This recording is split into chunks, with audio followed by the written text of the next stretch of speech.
The 36th meeting of technical committees of West African Monetary Zone (Wamz) took the center stage on Monday at the Kairaba Beach Hotel. The meeting was part of a series of ordinary joint meetings of the Economic and Monetary Affairs Committee and Operation and Administration Committees of ECOWAS, WAMI, WAMA, Wamz, and YFM. Wamz is committed to the monetary integration process in the region under WAMI to the effective implementation of ECOWAS single currency program. Dr. Nelson O. McBain-Boyla, the acting director of multilateral surveillance at ECOWAS Commission, says the economics of WAM's countries were growing fast and some of them at double rate. However, this rapid growth, according to him, was due to activities in extractive industries which do not necessarily have strong backward linkage to the national economy. He said the industries usually do not employ much labor and non-resource sectors typically suffered contractions associated with the resource tap during the boom period. The twin issues of unemployment and poverty continue to remain a hindrance to improvement in the standard of living of the citizens of West Africa. To resolve these problems, we need to focus on inclusive growth, or what some experts call broad-based growth, shared growth, or pro-poor growth. The ECOWAS Commission, as a key stakeholder, is concerned with the slow pace of attainment of monetary integration in the WAMS. It is generally agreed that achievement of macroeconomic convergence criteria on a sustained basis for at least 2 consecutive years is a necessary condition for the establishment of a credible and sustainable monetary union. Apart from the quantitative macroeconomic convergence criteria, timely resolution of the qualitative issues as contained in the roadmap of the ECOWAS single currency program is also very important. The issues relate to activities including policy harmonization in areas such as statistics, monetary policy framework, and public finance frameworks, as well as removal of all tariff and non-tariff barriers to free movement of persons and goods within ECOWAS and integration of the financial markets. The roadmap activities can only be effectively implemented through continuous cooperation of all the ECOWAS member states. Dr. Abuaka Englama, Director General, West African Monetary Institute, WAMI, disclosed that the summit of heads of state of WAM will have to be held before June 30, 2014, in accordance with the Abuja action plans to decide the launching of the monetary union by January 1st, 2015. He said the next stationary meeting will therefore have to be met in May or early June for the Convergent Council to decide on what it will communicate to the summit. Dr. Nglama also said the payment system development project for the Gambia, Guinea, Liberia, and Sierra Leone has processed satisfactorily with implementation completed in the Gambia and Sierra Leone and all components running smoothly. He explained that as agreed with the solution providers, WAMI requested for the scheduling of go-live dates for Guinea and Liberia to March and June 2014 respectively. WAMI has prepared 6 documents which will form the basis of the deliberations of the technical committee at this meeting.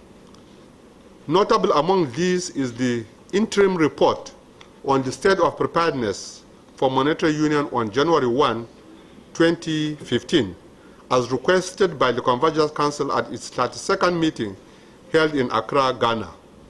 I expected to deliberate on these documents and make recommendations as input to the deliberations of the Committee of Governors. The highlights of the reports are that 1.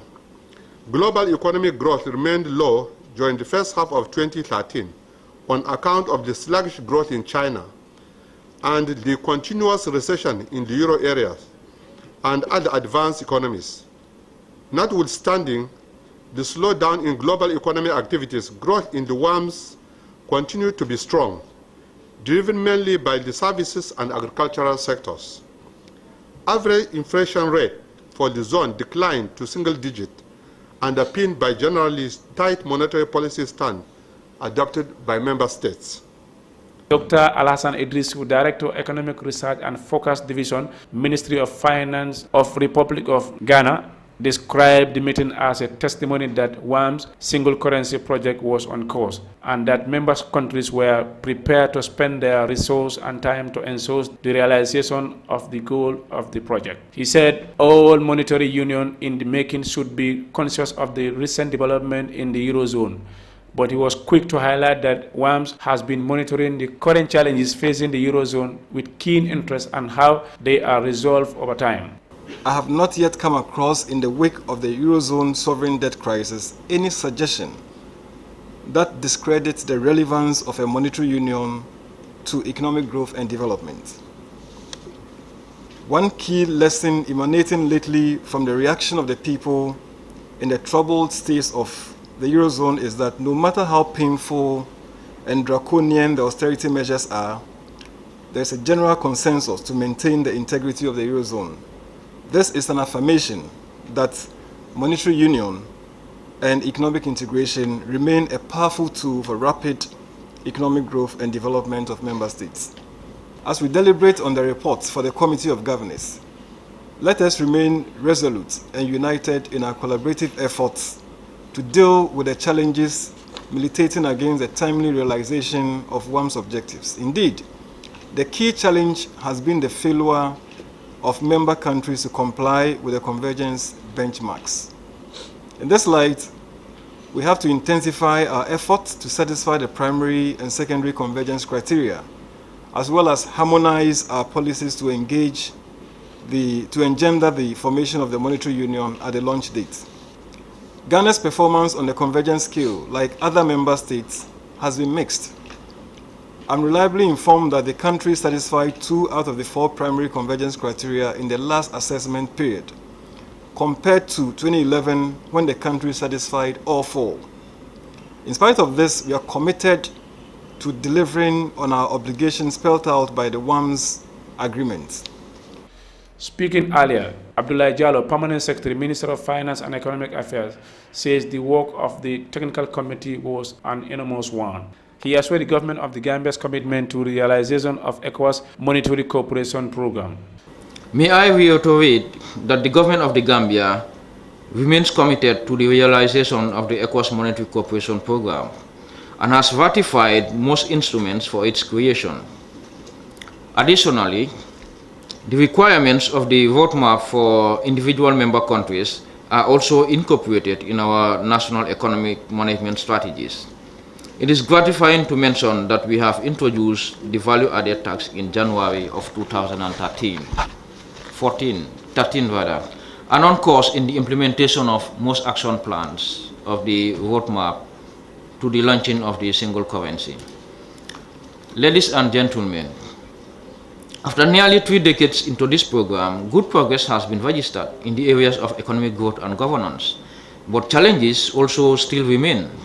It is obvious that some rethinking might be necessary in light of the difficulties to attain convergence and to sustain convergence in a period of time due to the fragility of our economies to shocks and quite dependent also on primary produce for our exports.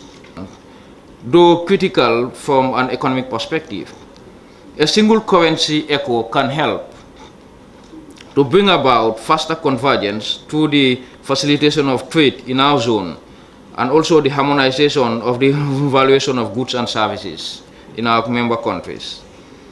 This call for some flexibility in the application of integration criteria to focus a bit more on the building blocks, the structural issues, in the march towards our monetary integration.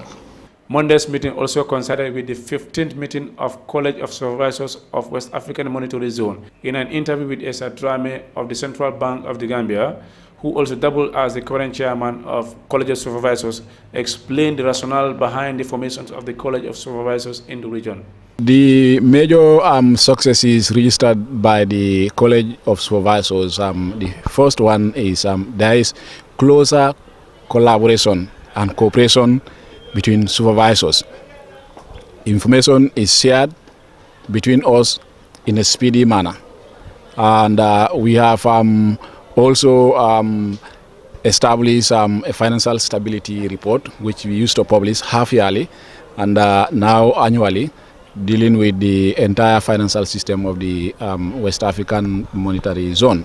We also do joint on-site examination of commercial banks, of Nigerian banks that have subsidiaries in other member countries. The whole objective is that if a bank is operating cross-border, for the supervisors to actually have a clear understanding of their operations, they need to handshake with other supervisors in other countries.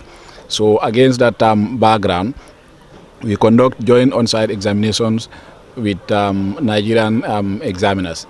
Reporting for iAfrica TV, I am Musa Fati.